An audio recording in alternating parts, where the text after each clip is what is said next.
Regular ಆಗಿ facial ಮಾಡಿಸ್ಕೊಳ್ಳೋದ್ರಿಂದ skin ತುಂಬಾ ಚೆನ್ನಾಗಿ ಗ್ಲೋ ಏನೋ ಆಗುತ್ತೆ. ಆದ್ರೆ ರಾಂಗ್ ಫೇಶಿಯಲ್ ನ ಮಾಡಿಸ್ಕೊಳ್ಳೋದ್ರಿಂದ ಸ್ಕಿನ್ ಡ್ಯಾಮೇಜ್ ಆಗುವಂತ ಚಾನ್ಸಸ್ ಕೂಡ ಇರುತ್ತೆ. ಹೆದರಿಕೊಳ್ಳುವಂತ ನೆಸೆಸರಿ ಇಲ್ಲ. ಕಂಪ್ಲೀಟ್ ಫೇಶಿಯಲ್ ಬಗ್ಗೆ ನಿಮ್ಗೆ ಇನ್ಫಾರ್ಮೇಶನ್ ಕೊಡ್ತಾ ಇದ್ದೀನಿ. ನಮಸ್ತೆ, ನಾನು ದೀಪಾ ನಾಗೇಶ್, ಆಯುರ್ವೇದಿಕ್ ಬ್ಯೂಟಿ ಥೆರಪಿಸ್ಟ್. ಯಾವುದೋ ಟ್ರೆಂಡಿಂಗ್ ಅಲ್ಲಿ ಇದೆ ಅಥವಾ ಇನ್ಯಾರೋ ಇನ್ಫ್ಲುಯೆನ್ಸರ್ಸ್ ನ ಹೇಳ್ತಾ ಇದಾರೆ ಅಥವಾ ಇನ್ಯಾರಿಗೂ ರಿಸಲ್ಟ್ ಬಂದಿದೆ ಅನ್ನೋ ಕಾರಣಕ್ಕೋಸ್ಕರ ಹೈಡ್ರಾ ಫೇಶಿಯಲ್ ಅಥವಾ ಗ್ಲೂಟೋಥಯಾನ್ ಎಲ್ಲದನ್ನು ನೀವು ಯೂಸ್ ಮಾಡುವಂತ ಅಗತ್ಯ ಖಂಡಿತವಾಗ್ಲೂ ಇರೋದಿಲ್ಲ.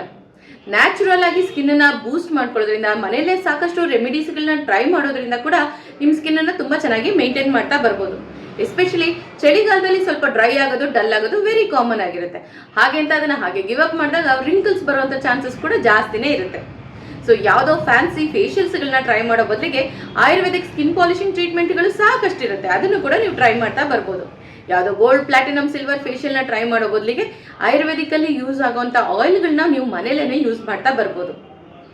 ಸೊ ಇದೆಲ್ಲದ್ರ ಜೊತೆಗೆ ನೀವು ಯಾವ ರೀತಿ ಫೇಶಿಯಲ್ಸ್ಗಳನ್ನ ಸೆಲೆಕ್ಟ್ ಮಾಡ್ಕೊಳ್ಬೇಕು ಅಂತ ಹೇಳ್ಕೊಡ್ತೇನೆ.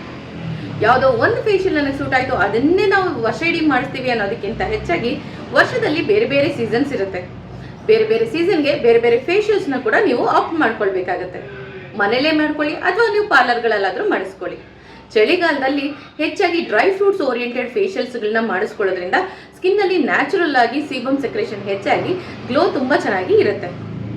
ಈ ಟೈಮಲ್ಲಿ ಸಿಟ್ರಸ್ ಫ್ರೂಟ್ಸ್ ಅಂದರೆ ಆರೆಂಜ್ ಅಥವಾ ಮೂಸಂಬಿ ಯೂಸ್ ಮಾಡೋ ಫೇಶಿಯಲ್ಗಳನ್ನ ಮಾಡಿಸ್ಕೊಳ್ಳೋದನ್ನ ಕಡಿಮೆ ಮಾಡ್ತಾ ಬನ್ನಿ. ಬಿಕಾಸ್ ಅದು ಇನ್ನಷ್ಟು ಆಯಿಲ್ನ ತೆಗೆಯೋದ್ರಿಂದ ಸ್ಕಿನ್ ಡ್ರೈ ಆಗಿ ಕಾಣಿಸುವಂಥ ಚಾನ್ಸಸ್ ಇರುತ್ತೆ. ಇನ್ನು ಮಳೆಗಾಲದಲ್ಲಿ ಸ್ಕಿನ್ನಲ್ಲಿ ತುಂಬ ರ್ಯಾಷಸ್ ಆಗ್ತಾ ಇರುತ್ತೆ. ಇಂಥ ಟೈಮಲ್ಲಿ ಲಾವಂಚ, ಮಂಜಿಷ್ಟ, ಲೋದ್ರ ಹೀಗೆ ಆಯುರ್ವೇದಿಕ್ ದ್ರವ್ಯಗಳನ್ನ ಉಪಯೋಗಿಸಿ ಮಾಡುವಂಥ ಫೇಶಿಯಲ್ಗಳನ್ನ ರೆಗ್ಯುಲರ್ ಆಗಿ ಮಾಡಿಸ್ಕೊಳ್ಳೋದ್ರಿಂದ ಸ್ಕಿನ್ನಲ್ಲಿ ಆಗುವಂಥ ರ್ಯಾಷಸ್ನ ಕೂಡ ಕಡಿಮೆ ಮಾಡ್ತಾ ಬರ್ಬೋದು. ಇದೆಲ್ಲ ಫೇಸ್ ಪ್ಯಾಕ್ನ ನೀವು ಮನೇಲೂ ಕೂಡ ಅಪ್ಲೈ ಮಾಡ್ಕೊಳ್ತಾ ಬರ್ಬೋದು. ಇನ್ನು ಸಮ್ಮರ್ ಬಂತು ಅಂದರೆ ಎಲ್ಲರಿಗೂ ಟ್ಯಾನ್ ಆಗ್ತಾ ಇರುತ್ತೆ. ಮನೆ ಒಳಗಡೆ ಇದ್ರೂ ಟ್ಯಾನ್ ಆಗ್ತಾ ಇರುತ್ತೆ, ಆಚೆ ಓಡಾಡ್ಕೊಂಡು ಬಂದ್ರೂ ಟ್ಯಾನ್ ಆಗ್ತಾ ಇರುತ್ತೆ.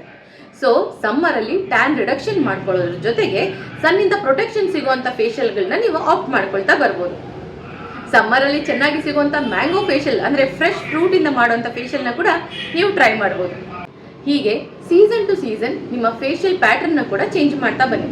ಇದರಿಂದ ಸ್ಕಿನ್ ತುಂಬ ಚೆನ್ನಾಗಿ ಗ್ಲೋ ಆಗೋದ್ರ ಜೊತೆಗೆ ಸೀಸನಲ್ಲಿ ನಿಮ್ಮ ಸ್ಕಿನ್ ಪ್ರೊಟೆಕ್ಟಿವ್ ಆಗಿ ಕೂಡ ಇರುತ್ತೆ. ಖಂಡಿತವಾಗ್ಲೂ ಟ್ರೈ ಮಾಡಿ.